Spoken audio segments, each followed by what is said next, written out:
అక్కడ మాట్లాడేటువంటి మాట ఏంటంటే, అక్కడ చెప్పుతున్న మాట ఏంటంటే, ఆయన విన్నాడంతే, విన్నాడు.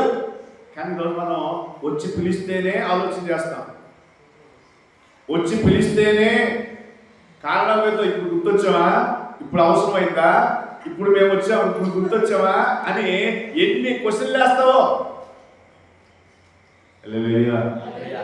చూడండి, మరి ఈయన ఎలాగా, ఈయన మామూలు అన్యాయం చేశాడా, మామూలు గెలిపించాడా అబ్రహాంని?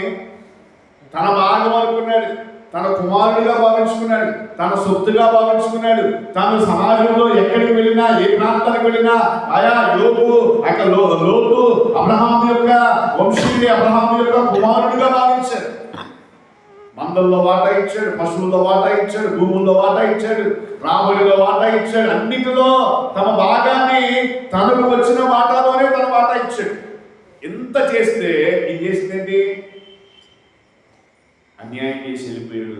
సుధమ బాగుంది, పచ్చగా ఉంది, అక్కడ రమ్యంగా ఉంది, దేవుడి తోట వలె ఉందని పనివారి చేత గొడవ పెట్టించి, ఇది గొడవ పనివారి చేత గొడవ పెట్టించి, పనివారికి తగాద పెట్టించి, మీకు మాకు కుదరదులే, మందలు ఎక్కువైపోయినాయని చెప్పి వెళ్ళిపోయాడు.